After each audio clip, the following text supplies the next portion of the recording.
Oh, hello. Just before we start unwrapping the week, I want to let you know about a magazine called The Week. It's a digest of the best news, reviews and columns from more than 200 sources every week, and it is the parent of this podcast. Packed with multiple perspectives on the most important topics, it will burst your filter bubble and lead you out of the echo chamber. By subscribing to the print version of this show, you help to support this podcast and our open-minded approach to journalism, and you can try it for free. Just head to theweek.co.uk/offer and enter the promo code podcast to receive your first 6 issues in the post free, as well as a free Moleskine notebook. That's theweek.co.uk/offer. And now, on with the show.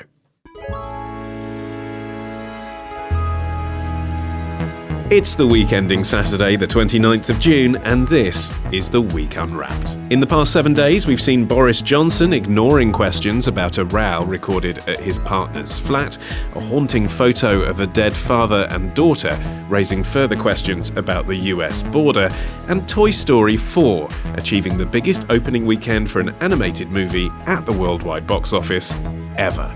But we're here to bring you some stories that passed under the radar this week. Big news not making headlines right now, but with repercussions for all our lives.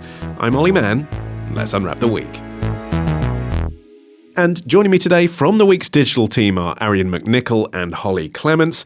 And from Money Week, we welcome back the man who makes the incomprehensible slightly less so, John Stepek. And starting the show this week is Hollie. What do you think this week will be remembered for? Is the jack of all trades actually the master of everything?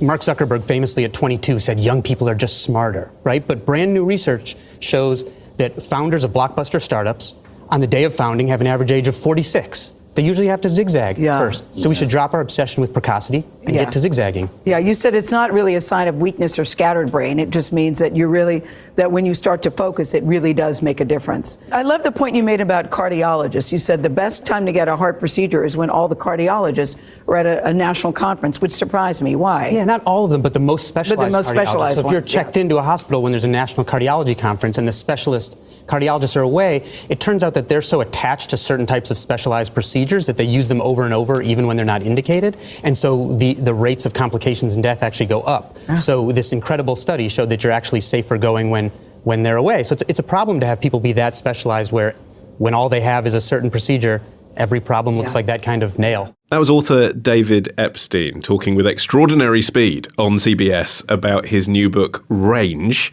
Hollie, what drew you to this story? So the book is out this week, and it actually questions a lot of things we thought we knew about early specialisation. It's quite interesting from a parenting point of view, and whether you work in an HR department or if you just have a career or want to change it. For every kind of area of life, he's gathered loads of evidence to show that people who've succeeded in multiple areas have done so because they're generalists. So they might have, like he says, zigzagged from different careers and picked up skills that actually make them better than someone that's just gone directly from a young age into a certain area. Yes, and he used the word precocity there in the clip. So this is precocity versus zigzagging. So zigzagging is the generalist that tries a bit of everything.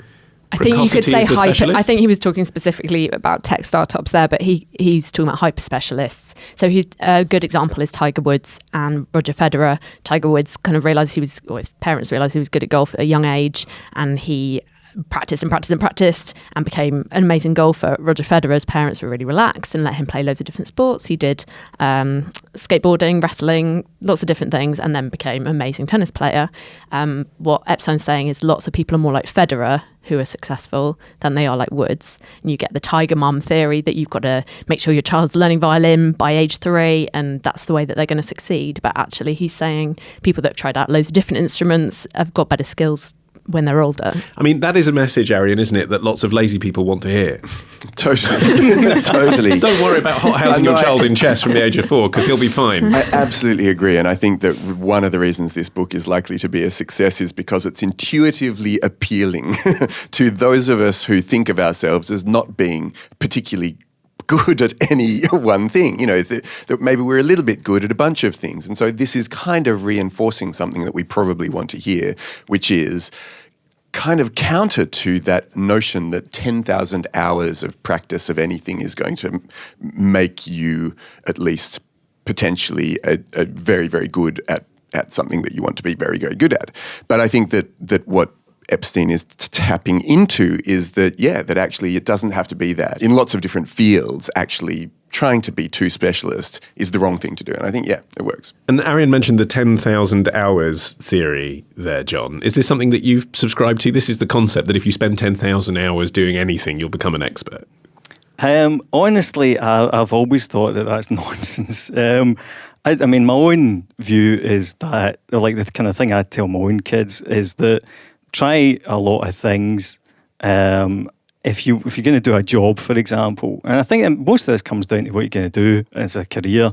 And the way I sort of say to them, well, look, you need to find something that you don't worry about all this stuff about finding something you're passionate about or that you love, but you do have to at least be able to tolerate it because, you do a lot of work in your life. It takes up a big space.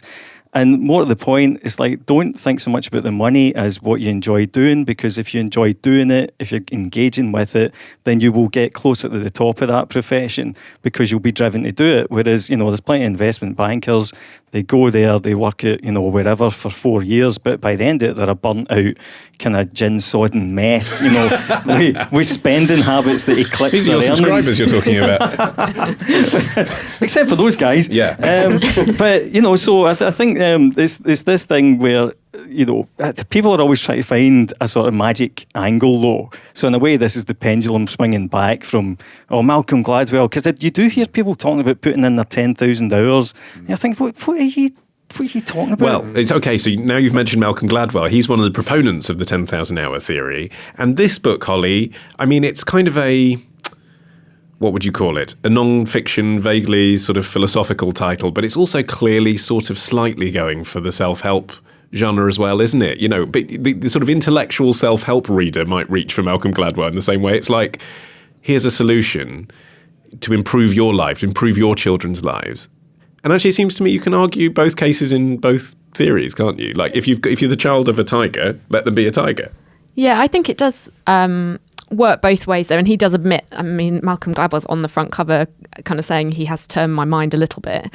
But he doesn't say you can't specialise in anything and you can't try really hard at things. And obviously that does work. And probably if you did 10,000 hours of anything, you would get good at it. But it doesn't necessarily mean you'd be the best. You'd be the one that people are talking about in history books 100 years later because you need a bit of raw talent as well. He's saying the best way to find out what you're really good at is trying lots of different things. So you do need those. I think science and innovation is a really interesting area because he said you've obviously got scientists and you do need to know your subject really well as a scientist or if you're going to invent something. But he says it takes these people that have had loads of experience in different areas to kind of make the connections. So if you've got a problem that needs solving, crowdsourcing has become a really great way of doing that online, finding people that, don't necessarily work in science but can see the connections and make analogies. It feels like the point that he makes works particularly well in some fields and actually not quite so well in others. And I think, he primarily, or he at least starts out talking about sport. And that is one area where proficiency equals excellence.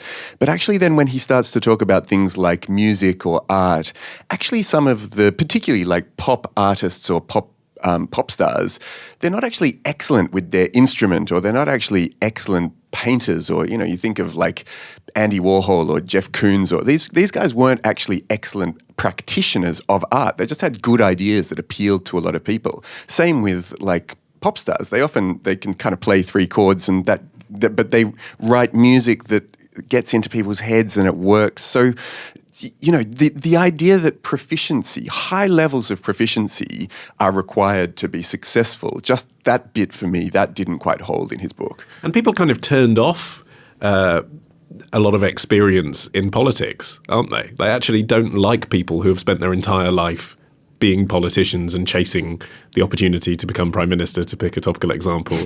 The public tend to prefer people that have lived a life outside of politics and then apply those lessons. I mean, that is more of a zigzagging way of approaching things, isn't it? Yeah, it's quite a unique job, I guess, trying to think of something similar like that. But I guess it's because you need to be representative of the community and you can't always do that if you've just been a politician. But I suppose to become Prime Minister, you've usually had to have held a secretary or ministerial job in a specific area. So it would be useful if you'd worked in defence. But then they get kind of moved around so quickly that you're right, it would be good to have worked in lots of different areas, but I can't imagine one person that would have been able to work in all those sectors being able to cover all of that before they become a politician. And yet we love the idea of the specific surgeon.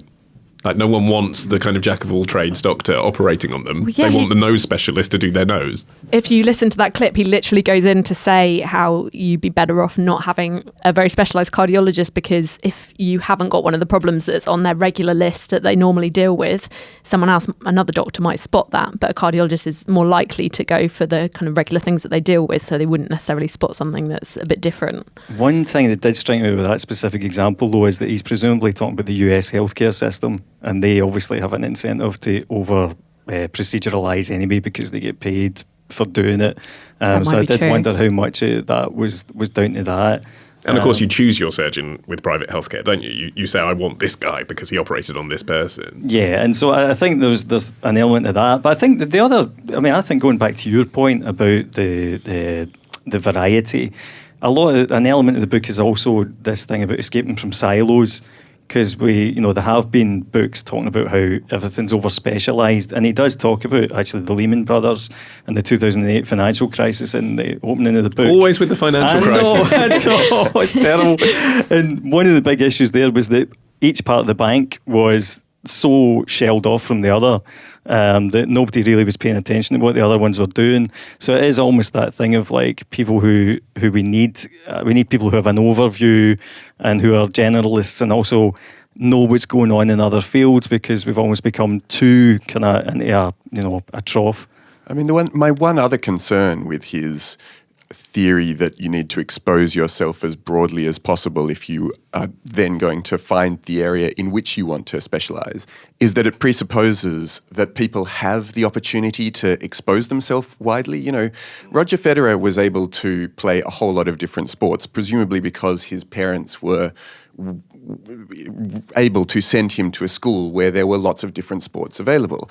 But, you're not going to become a cricket player if you've never had the opportunity to play on a cricket pitch, if you didn't go to a school like that. You're not going to know that you're really good at oboe or you like the oboe if your school had no oboes.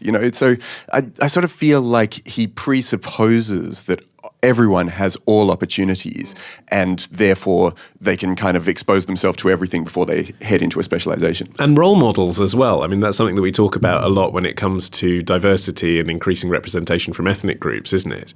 Is if you don't see people who look like you doing the thing that you might end up doing, then you're not going to think it's even possible. I mean, the thing about Roger Federer was, and Epstein makes a big song and dance about this in his book, is his mum was a tennis coach, but she was so relaxed and didn't pressure him to try tennis.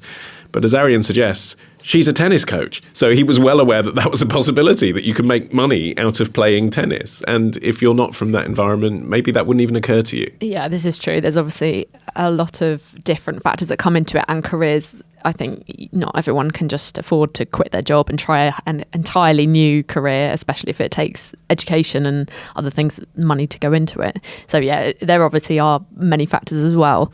I think he's just trying to tell people not to be scared of trying things that are new and not to be scared if you haven't made that career decision by the time you're 25, 30. I think it's also worth noting that we'd actually invited Epstein onto this show and he was all lined up and ready to come onto it until he realised that he was going to have to talk about more than one topic. Is that the reason he dropped out? Meaning that he wasn't sufficiently not enough of a generalist to be on the show supporting his own viewpoint. Yeah, or not prepared to put the work in researching other stories, which would back up my laziness theory. Maybe that's what it's all about. John, in business, do you think good leaders are zigzaggers or precocious specialists? I think that's a really good point. I would say the best investor, or the guy who's generally regarded as the best investor in the world, Warren Buffett, would probably qualify more as a generalist. And also, there's a very well-known book by Philip Tetlock called Super Forecasters, which is about people who are better at basically predicting what's going to happen next in complicated environments. And what he points out is that those people are generalists rather than specialists. And in fact, and actually this is where the whole point about experts actually not being reliable in this front comes in. The people who get things wrong are the ones who have specialised to the degree where they see every situation through the same kind of paradigm. It's that thing to a guy with a hammer, everything looks like a nail, and some problems aren't nails. So what you want is someone who, has got a variety of background. So yeah, I mean, I would say that probably a generalist or a wide range of experience would be better. So maybe that's why you see the likes of Carolyn McCall moving from aviation to broadcasting and Sharon White moving from Ofcom to John Lewis. Oh, absolutely. I mean, you, at that level, I know it sounds weird, but the underlying business does not necessarily matter because they're taking strategic decisions where it's about recognising, look, what's important. I mean, it's like, you don't need to know how an aeroplane's engine works to figure out where does the money come from in this business model. So, yeah, I mean, definitely. And Holly, it says here in my script, where can we read more about this? Well, not David Epstein's book. No. At www.theweek.co.uk/unwrapped. John, you're up next after this.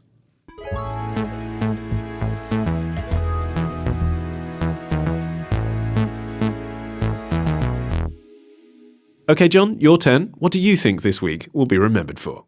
Why are people paying governments to lend them money? Here you can see the pool of debt that carries negative yields. Again, this does not make any sense from a capitalistic standpoint that somebody would pay money for the privilege of lending to somebody. This makes no sense, but here we go. That pool of debt has exceeded $9 trillion, up at the highest level since the end of 2017, as you do have the ECB and the Bank of Japan saying, we don't see ourselves backing away from these negative yielding rates anytime soon. The question is it worth it? Bloomberg's Lisa Abramowicz reporting on how the dovish pivot of global central banks is impacting the fixed income market. John, explain to me what I just said. Right, okay. Well, that clip was taken back in February. And so this week, the volume of negative yielding debt breached 13 trillion, which is a record.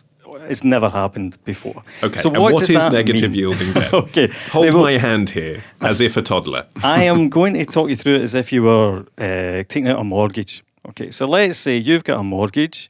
You've got £100,000 left to pay on your mortgage and 10 years left on the mortgage, and you decide to remortgage, okay? Uh-huh. So you go to your mortgage broker, and you say, what's the best deal I can get? The mortgage broker turns around to you and says, okay, I've got this pretty good deal for you. It's an interest-only mortgage. Yeah, it's over the 10 years, you will pay nothing each month. Okay. And then at the end of the 10 years, you give the bank back £99,000. And you're like, wait a minute, but I borrowed 100,000. He says, yeah, but he says it's a negative interest rate, so you pay them back less than you originally borrowed. It sounds like a great deal. Where can I get this mortgage? Unfortunately, you can't get it. But this is basically what people are doing to governments around the world. So when the government, just to give a bit of background here, when the government spends more than it takes in taxes, then it has to borrow money for the rest of the spending. To do that, it issues bonds. Bonds are just IOUs. So basically, it's a piece of paper that says this government owes you this amount of money. Now, normally, obviously, if you borrow money from someone, then you'd expect to have to pay them interest. Now what's happened is the interest rates are so low around the world and some bonds are in such high demand that the people who invest in them are effectively paying the person who's borrowed the money to be allowed to park their money with them. Okay. And so what's happened this week? Remind me. So this week, the volume of global debt that is trading at negative yields, in other words, the number of bonds that have negative interest rates has hit a record. Okay. The last time we saw this was just after by coincidence, it was just after the Brexit vote in 2016. And at the time, that looked as if it was going to be the record and that we were going to see interest rates going higher from there. But now interest rates have started dropping again. And so we're back here with lots of negative yielding government debt. Okay. Holly, what does this tell us about the state of the financial world and the global economy? Well, it doesn't sound good to me, because if you're willing to put your money somewhere where you can take back less when you come back to it, it's obvious that you think it wouldn't be secure to put anywhere else. So I'm sure you can correct me, John, if I'm wrong. Not but at it's all. people fearing that if they put it on, say, shares in companies, that they might not get their money back, or that they think something's bad's going to happen to the global economy, and they want it in the most safe place possible. Even under their mattress isn't as safe as these bonds where they know they're going to lose money. But is it people, John? I mean, is it ordinary men and women in the street, or is this companies or governments that are investing in these bonds? Yeah, it's mainly institutions. So Hollie's right. I mean, it boils down to basically global investors have become scared again that we'll go into a recession, mainly because the expansion has lasted for so long. There isn't that much obvious evidence that we're heading for a recession. So they've become worried about that. Generally, during a recession, the economy slows down, but crucially, central banks cut interest rates. And so it starts to look as if basically you can't get a safe income anywhere. And the other thing to remember about these institutions is they can't just stick the money in the bank, because if it's you or I, then we can stick money in a savings account, and most of the time it'll be covered. Because, for example, in the UK, if you've got up to £85,000 in a bank account, if the bank goes bust, you just get your money back from the government. That doesn't apply to institutions because they've got millions or billions. So the only actual safe place to put money where you won't lose it is in, say, a US government bond or a UK government bond or in the Eurozone. So it's this rush for safe assets. Arion, should we be worried? I mean, if an institution with billions decides to invest in this way, so what? Why does that affect me? I just want to mention that it is actually possible, if I'm not wrong, to make money out of negative yielding bonds. Absolutely. So, if you are a foreign investor, you might believe that the currency in question could rise, and there is a possible way that by doing that you can make money out of the whole situation. So it isn't a guaranteed loss. You're then gambling on an improving economy, are you? That could be a positive sign, couldn't it? Not so much that, because the other thing raising that there, Arion, is that these bonds change in price. So when the interest rate goes down, the price goes up. Yeah. So if you buy these bonds just now, then you can also be betting that the interest rate is going to become even more negative, and that the price is going to go up. So there's an element of speculation, and I would argue this is just a massive bubble. It's like the most boring version of tech stocks that you can think of. It's kind of the anti-Bitcoin. It's an absolute kind of race for the dullest asset, but the one that's also shooting up in price the most. It doesn't seem like a very sensible tool from the central banks, though, does it? Because surely you can't go any further than these negative bonds. Once you've gone negative, you can't get more and more and more negative. Like, where do you go from there? You can get more and more negative. The problem is it becomes massively distortionary because, we were talking about mortgages earlier. Banks aren't going to start kind of lending us money on the same basis and as they're lending governments money. So the problem there is that the gap between, if you like, the real world lending and this sort of like the negative interest rate world grows larger and larger. So, and also it is a self-perpetuating thing. A lot of people now believe that the reason that because basically central banks cut interest rates and buy bonds to try to stimulate the economy. A lot of people now argue, and I'd agree with them, that this has almost become self-perpetuating because there's lots of side effects that it has that means that the economy overall becomes less productive, and in a way becomes disinflationary, sorry to use jargon, but and basically by cutting interest rates too much, you'd start squeezing the economy. You're trying your best, John, to bring this to life. Sorry. It's not The Big Short here. I want Carmen Electra in a bikini explaining this. But since I'll bring that next time. But since I am raising the issue of making this accessible to readers, Arion, obviously John is doing a good job of plugging Money Week, and we should all subscribe to that. But for the majority of people, they don't. And this is a story that's just on the financial pages. Do you think it's incumbent upon the media to explain this better? Because it's like we still haven't learnt from the whole kind of subprime mortgage nonsense. No one really looks into the detail of this stuff until it's too late. Yeah, I do think so. And I think that it's, what this story indicates is a sort of great lack of faith on the part of investors in the global economy, and they're looking for safe places to put their money. Are they right or are they not right to be being so cautious? That is one question. But as John said, there is this feeling that there's a recession on the way, or simply possibly because the economy is cyclical, and that's what tends to happen, that eventually you do end up having a recession, even though there's no indicators. But I do think that you're right, that it's important for us to look at situations like this and go, what does that tell us about the state of the global economy? And is it right that people are doing this in the first place? And it strikes me, John, from reading your columns, that actually you don't think that it's necessary, that people shouldn't necessarily be investing in this way. No, I mean, like I say, I would say it's more a bubble. But one of the things you find is that after epic financial crises, it leaves psychological scars on the minds of everyone. So after, for example, anyone who lived through the Great Depression, that whole generation basically never invested in stocks, even though low stocks would have been the best thing for them to buy. Now that we've had the 2008 financial crisis, what you're finding is that every single time there's a potential blip in the economy, everyone thinks, oh man, we're going back towards 2008. We're going to have another banking crisis. Everything's going to collapse. And so what the big bogeyman, if you like, is deflation, which means the economy coming crashing down, as opposed to what would actually really damage the economy right now is if we had a resurgence in inflation. And no one is paying attention to inflation because for the vast majority of our lifetimes, inflation has not been a problem. But if inflation came back, all of these bonds would suddenly be worth a lot less. And just remember, these are all held in all of your pension funds.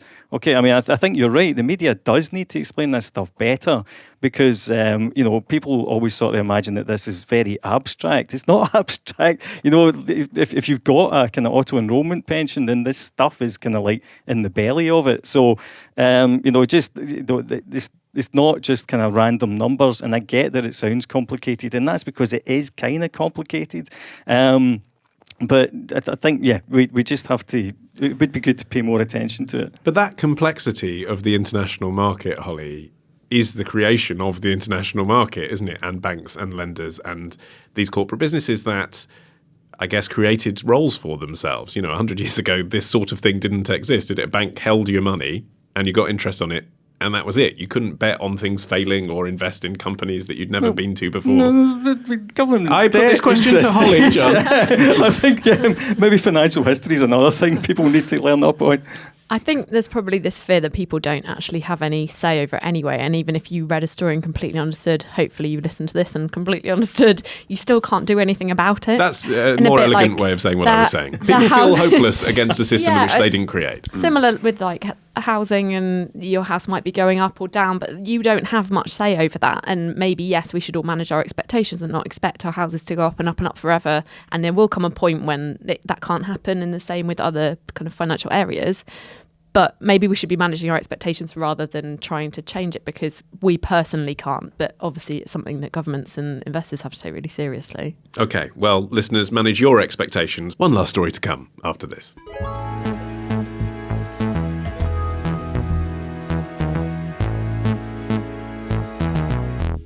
And so, finally this week, it's Arion. What do you think this week will be remembered for? This week we learnt that inequality and recession can lead to depression. We are all different. Everybody experiences a huge variety of feelings, thoughts and emotions as part of their normal life. But how and when we have them can be really different depending on who we are. Some of us can find these harder to cope with. This can be because of our upbringing and childhood, past experiences, or the things happening in our lives right now. That's why it's important that only you, someone who knows you really well, or someone who is qualified, gets to say when you need help.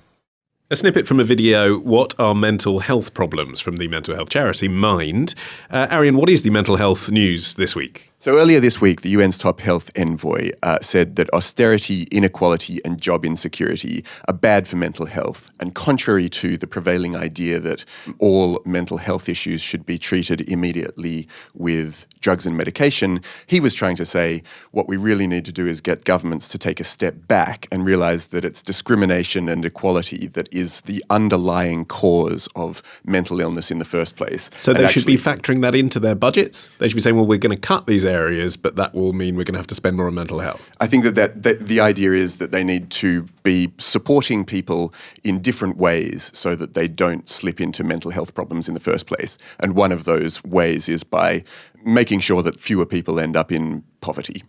But there's also been a discussion this week, hasn't there, about just how effective it is to give people who either are diagnosed or self-diagnosed with these kind of mental health pressures drugs in response. Yeah, there was this fascinating article in The Guardian by an occupational physician called Adrian Massey, who was talking about the fact that in his view, and it kind of coincides with and reinforces the view of the UN that there's other ways that we should be looking at mental health illness and the sort of the emergence of what looks like an epidemic. And basically, Massey is saying that not all suffering that we experience day to day is mental illness, and we should stop treating it as if it is. Now, he comes from a very particular background, which is occupational health. And I suppose what he's looking at is a lot of people taking time off work in relation to the development of some sort of mental health problem.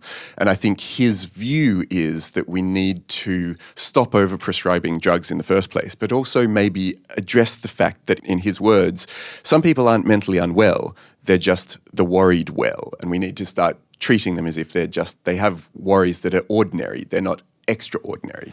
I mean, I suppose on the one hand, Holly, the awareness campaigns that there have been over the past few years have increased awareness so successfully that more people are reporting with mental health problems, and that could be seen as a success.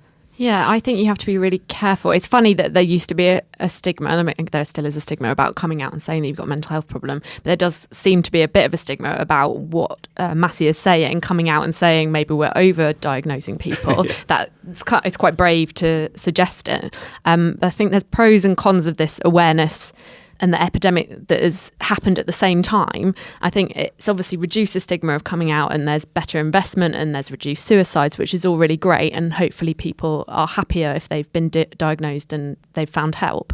But I guess if you're putting people on medication that don't need it, you're not helping them if they could be finding other ways of becoming happier. There's been other academics that have talked about it, and psychologists that have talked about diagnosing people that don't have proper clinical depression, and maybe they're sad because they've broken up with their partner or somebody's died, and they'll get over it. And I think years ago they've started calling, since the 80s, for a very specific diagnosis that we don't have at the moment, where it's a long-term depression rather than a short-term. Well, the problem is as well, John, that people go to their GPs because that's the advice they're given, and GPs frequently, I'm returning to our earlier conversation about specialists rather than generalists, are drug prescribers. And so some GPs will take the time to sit and talk to them, but a lot of them will say, okay, it sounds like you need antidepressants. Maybe some of those people just need time to talk to someone, and that's not something they can really prescribe easily. Well, I mean, it is exceptionally difficult. I mean, I believe that GPs can prescribe kind of counselling sessions or whatever, but as you say, I mean, if you've only got 10 minutes to talk to someone, another problem is I know very, very close friend was a GP in a very deprived part of Edinburgh, and the problem there was that, you know, she would tell me, look, the real problem that these people have is that they have incredibly difficult, stressful lives. It's kind of going back to what you were saying, Arion, but equally, like, she can't fix, you know, the fact that they have an abusive partner. She can't fix the fact that X, Y, and Z has happened, and she can't fix the fact that, you know, they don't have enough money coming in, or that they've got a substance abuse problem. And so the only thing that you can do is kind of patch over it with, you know, a dose of antidepressants, or you know, kind of like try and get them some sort of counselling, which won't help anyway because it's not actually removing the core problem. I do think, though, there are two issues there, though. I mean, because there are people who are genuinely depressed because of, you know, imbalance in brain chemistry or whatever. And one of the problems is that, you know, we do seem to again have this typical kind of like thing of, oh, it's got to be one way or the other. You know, like we had that book out recently from Johann Hari, which was talking about how, you know, pills were not good things, but then lots of people were turning around, well, no, but wait a minute, you know, you're taking this a bit too far. I mean, some people do have episodes in their life where they just spiral down.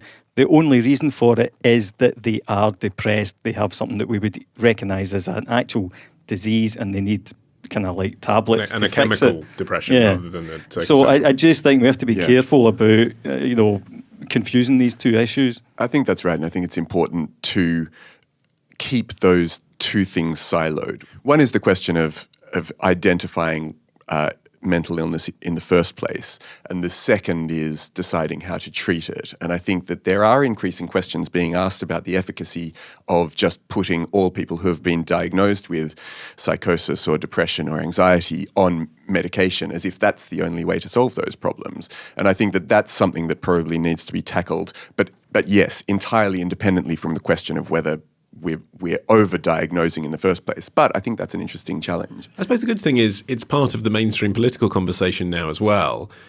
Jeremy Hunt has been, I think, historically the longest-serving ever health secretary. He's standing now to be Prime Minister, and if he becomes Prime Minister, he's acknowledged that some of the cuts that the Conservative government made went too far, presumably because he's seen the knock-on effect on health. So we could end up with a Prime Minister who is basically saying this, cuts to austerity have made a problem for our health service, and there's an economic equation we can deal with. Yeah, although I wonder if with overdiagnosis and they see this epidemic of sadness, whether they'll just invest in the drugs and invest in just the mental health side of it. Whereas if you believe the UN, they need to better invest in people's lives, get people jobs, get people off substance abuse, get people kind of ways around, like what John was saying, actually substantial things that will make them happier rather than just the health side of it. But it's interesting the extent to which this is a sort of developed country's problem, John. I mean, it's not as if, I'm sure, people in Ethiopia aren't depressed, but they don't figure on these charts of people being prescribed medication for depression because they've got other more pressing things infrastructure-wise that they need to worry about in government there.